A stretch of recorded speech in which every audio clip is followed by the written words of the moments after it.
ele está transgredindo a lei tanto porque a lei não manda só guardar o sábado. Manda guardar o sábado e pena de morte para quem não guarda. Então, a mesma lei que disse tudo isso que vocês falaram, também diz que hoje em dia nós não temos um sinédrio e não temos a capacidade Gente, vocês não entendem Torá, de efetivar punições.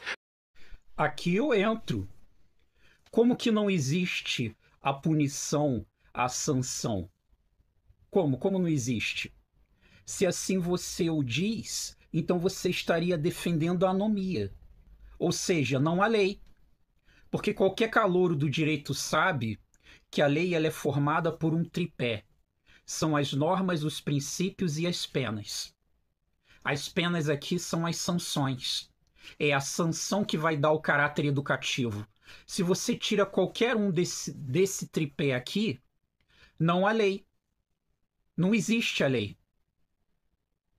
Quando Israel invadiu Gaza, por que ele invadiu Gaza?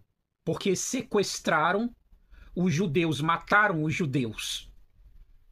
Então, gerou uma ação, uma resposta do Estado em virtude daquele princípio que foi atacado, e aí o direito material, como solução a essa lide, traz a pena, traz a sanção. Você pode roubar no Estado judeu? Você não vai ser punido porque não tem um sinédrio? Você pode fazer falso testemunho? Você pode desonrar pai e mãe? Não, né? E não tem o sinédrio.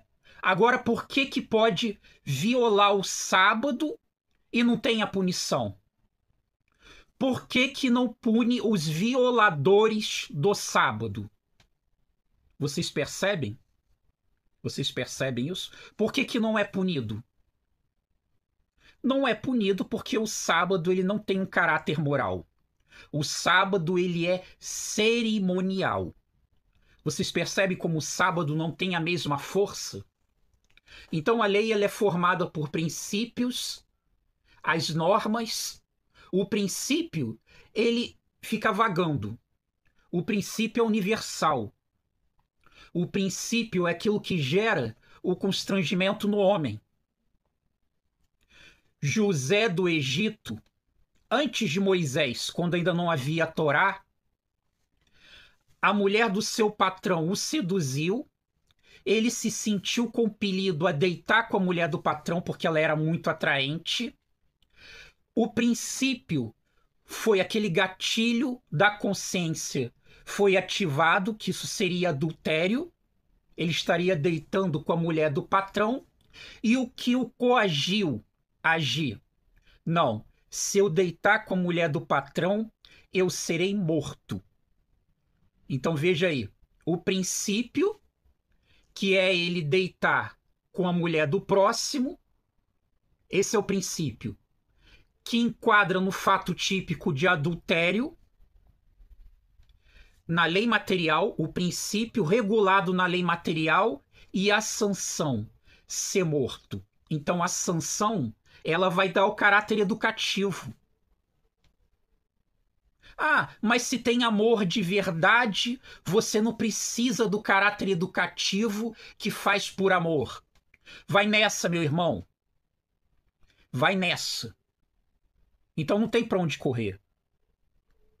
Para haver lei, precisa do princípio, da norma e da pena. E a pena que vai dar o caráter educativo. Então, apesar de não se ter a Torá, havia o princípio e havia a lei local, havia a lei do Egito, que dizia que se deitasse com a mulher do próximo, seria morto, e a ação, a punição de morte, era a sanção. E quando que o sábado entrou na legislação? Quando que o sábado entrou? Moisés, diante da situação de um seu conterrâneo ter violado o sábado, colhendo gravetos, foi-se colocado a situação a ele e ele não soube como tratar. Ou seja, havia conduta tipificada pela norma, só que não havia a sanção. Então, que prova que antes de Moisés, o sábado não fazia parte da lei, porque justamente não havia esse princípio. E qual é o princípio dentro do sábado? Sendo uma ação cerimonial, cultuar a Deus. As liturgias nesse dia específico de descanso. Essa é a ação cerimonial. Aquela pessoa, ela violou, ela colheu os gravetos ao invés de realizar as ações litúrgicas do culto. Ele colheu o graveto. Moisés não sabia se portar, o que prova que não estava na lei, na conduta tipificada aí nas penas, aquela ação. Então, Moisés se dirigiu a Deus e o que Deus disse? Mata. Então, a partir daquele momento ali, que o sábado passou a entrar dentro da regra.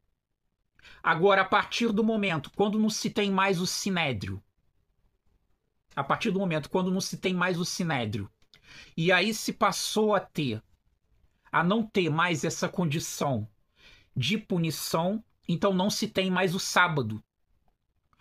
Como, da mesma forma, os judeus não têm mais como sacrificar animais para expiar o pecado deles.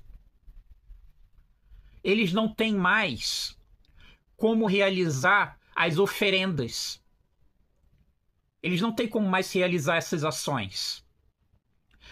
Eles não têm mais as ações, os ritos do santuário quanto aos bodes. O sacerdote transferia os pecados do povo para a cabeça do bode, o bode emissário. Ele saía da cidade e ia ao deserto. No templo, o sacerdote, impondo as mãos na cabeça do bode, transferindo os pecados do povo para se limpar o santuário. Não se tem mais o santuário. Não se tem mais os ritos do santuário. E não se tem mais as ações dos bodes. Ou seja, caiu. Então, da mesma forma, o Estado de Israel ele tem as leis dele, tem as normas, regulando os princípios e tem as penas. Se você matar Israel, você não vai ter pena? Se você roubar Israel, você não vai ter pena? Se você fazer falso testemunho, você não vai ter pena? Agora, se você não guardar o sábado, não te acontece nada. Não te acontece nada. Então isso significa o quê? Que o sábado caiu. O sábado caiu. Agora vai dizer que essas ações não acontecem porque não tem o sinédrio? Então aí você está defendendo o quê? A anomia. Que não há mais lei. Existe a lei. O que não existe são as sombras. Porque as sombras já se cumpriram e encontraram uma realidade. E essa realidade é Cristo. Então, a partir do momento quando você se coloca debaixo das sombras, você está negando que o homem no qual a sombra apontava veio, e você está se colocando debaixo de maldição como sinagoga de Satanás. Apocalipse 3:9. Você está se colocando debaixo de maldição e você está negando aquele no qual as sombras apontavam. Então, uma vez as sombras tendo cumprimento, não se realiza mais as sombras em virtude desse cumprimento. Então, você realizando as sombras, como aí no caso, guardando o sábado, você está se colocando debaixo de maldição e você está negando o cumprimento daquele que já veio.